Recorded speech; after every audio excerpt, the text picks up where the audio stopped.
It's all by observation. To my knowledge, there is no test you can take to verify whether or not a person has Asperger syndrome or whether or not he is autistic. A person with Asperger syndrome, they say, is a high functioning autistic.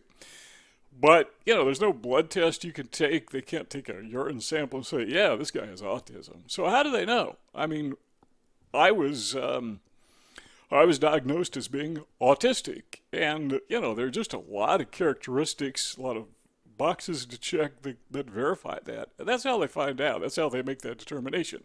So, what are some of those things? Well, the last two videos we made, we talked about some of them, but now we're going to talk about some that people find hard to put into a particular category.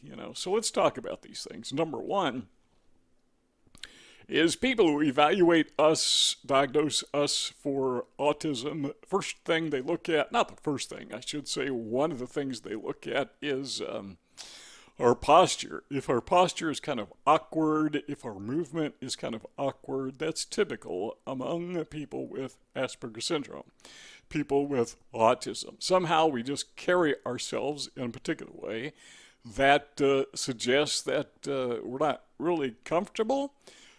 Have you ever noticed that you can tell the way or identify people by the way they walk? I remember when I was a kid, sometimes when I grew up in the 50s and 60s when families had one car. It's hard to imagine today, but every family had a car. Just one car. And Dad would sometimes take the car to work, and when he did, that meant when Mom did ran any errands, she had to catch the bus, say, for example, to go downtown, I'd go with her. Or maybe she'd walk up to the local store or whatever, but one car. Well, sometimes Mom needed the car. Well, Dad had to go to work, so Mom would take Dad to work, and when Dad got off work, we'd go pick him up, and I'd go with her. And I could tell. There was hundreds of guys coming out of the plant at the same time where my dad worked. And I could pick my dad out. Not by the way he looked, but he had this very unique walk about him. And I noticed that everybody does. There's just a way that there's something about our posture, something about our movement that is almost like a thumbprint, It's a signature. And I could always see Dad coming even before I recognized him just by the way he handled himself. Well, that's kind of similar to what therapists do when they try to determine whether or not we have Asperger syndrome. They look at just the way that we handle ourselves. Number two is the way that we handle ourselves is often without coordination. I love basketball, but I can't play it because I'm not that coordinated. I can dribble a ball, I can run, I love to play, but seems nobody wants to play with me unless they're on the opposing team. Then, yeah, sure, we'll play. I can dribble, I can run, just can't do them at the same time because I just lack that coordination. But what I think is cool is to watch these other guys playing. And I wonder, how do they know? How do they know how to do that? How do they know how to coordinate themselves together? To me, it's just amazing. It's absolutely positively incredible. And I understand that because when I was a kid, I taught myself to play the piano. Wasn't particularly good at it, but I taught myself to bang out chords, and make a song recognizable. And people would come along and they would say, how do you do that? How do you know what notes to play and when to play them? Because they're used to reading music. They didn't understand playing by ear, as they say, play by hearing. You just do it, and I would explain to them, how do you talk? How do you know how to talk? How do you know what words to say and when to say them? Same principle. I guess the same thing with playing sports. You just know, but if you have Asperger syndrome, you got a blind spot in your brain. Number three is we tend to have this sensitivity to textures, maybe lights, noises, certain taste. Depends on the individual to what degree and to what things they are particularly sensitive to. But one of the things about people who are autistic is they have these sensitivities that are not common among neurotypicals. I particularly have a problem with textures. When I was growing up as a kid, I had no idea why. I didn't know what Asperger's was. I didn't know what autism was. Never heard of it. In fact, most people never heard of it. But there it was. The evidence of it was when I'd put on clothes, I had to wear very specific clothes, otherwise I was uncomfortable. Nobody understood it. They couldn't, what's the word? They couldn't identify with what I was going through. They felt perfectly comfortable in clothes. All right, so if you put on a shirt made out of sandpaper with the sand on the inside, if you put on wool, you remember back when wool was actually felt like wool, people would understand that. Well, imagine everything feels like wool, you know? That is what I felt when I put on a dress shirt, I put on dress pants, just particularly in summertime when it's hot. Lights, some people are sensitive to lights. I get migraines. Some people with autism have a problem with noises. My sister, who I think was autistic, never diagnosed, but she had this thing where if you whistle, she'd yell at you because it bothered her ears, I think. And both my sister and I were able to hear this high pitched sound when you would pull up to a traffic light.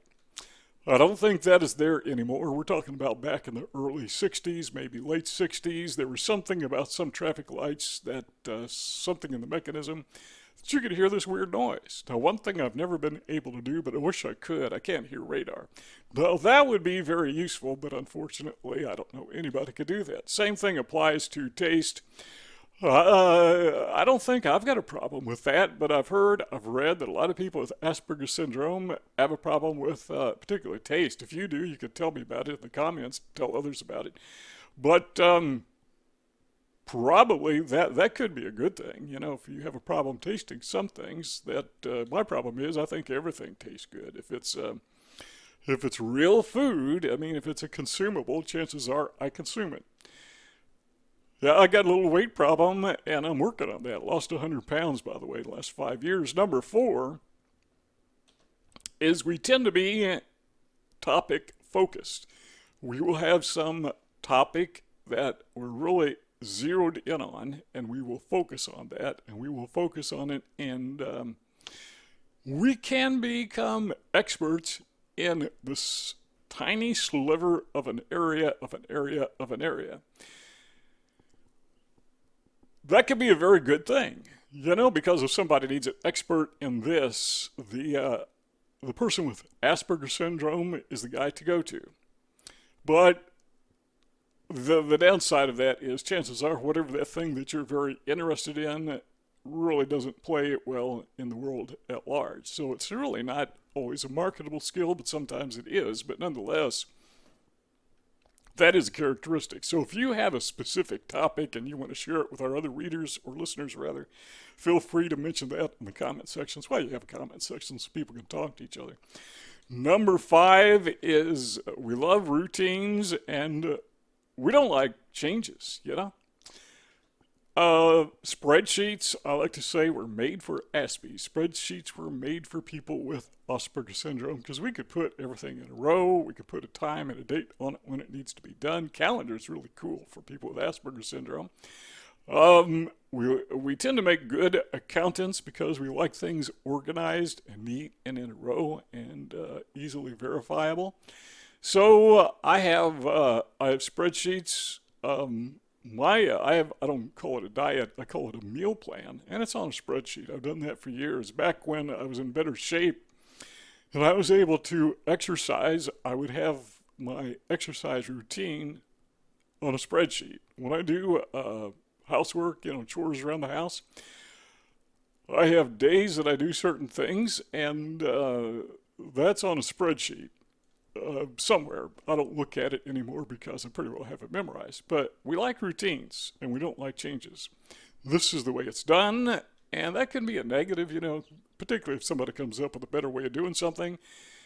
But we've always done it that way. You hear somebody say that, there's a possibility they could be an Aspie. So we sometimes a little reluctant to change. We need to change that, but we're not going to change it because we're reluctant to change. Number 6 is we have this propensity for anxiety and depression. There is a serious problem with people with Asperger syndrome and autism in general, who they tend to be they tend to be anxious, particularly around other people, but because they have been rejected, I think, because they've been rejected so often, that just enhances their depression.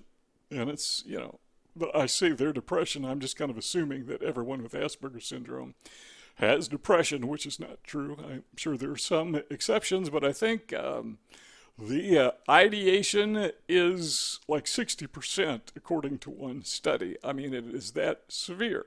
So that is one of the characteristics and traits of autism that we need to be aware of. Well, there's something else that a lot of people just don't think about. Number 7 is people with Asperger syndrome a lot of times have trouble sleeping. There's something about sleep deprivation that just kind of wears you out. And people wonder, why is it that my kid won't get out of bed? Well, first of all, he may be lazy, but then again, maybe not. Maybe there's something deeper than that. And it could be because, well, does he have Asperger syndrome? I mean, are there other traits that point to Asperger syndrome, and maybe that's underlying? There was an article published in spectrumnews.org that explained that. Let me see if I can find that on the screen here. The article is called Genetic Roots of Sleep Issues, Autism May Be Entwined. And the byline is James Pruden. According to this article, about 23% of autistic participants had insomnia or took melatonin compared to 1.1% of controls. The study shows, what's more, the relatives of autistic people are also at increased odds of having insomnia. So there is definitely, it is highly likely, a connection between insomnia and having Asperger syndrome or autism. Then there's this thing called being a savant. Well, what is a savant? That is somebody who is a specialist in a very narrow field. That's kind of like what we talked about before.